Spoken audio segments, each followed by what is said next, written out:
I found this Gimbal Fidget toy in the Creality Cloud app, though I can't seem to get it off the bed. I need tools.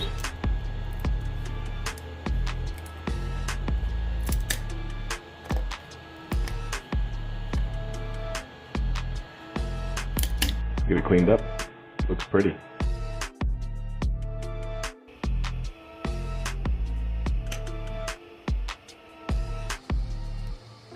Spins a little bit, but seems to stick. It's not as free moving as I'd like.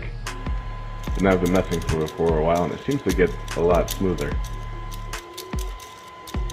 Do you have any ideas for how I could improve this and make it spin better? Let me know in the comments below.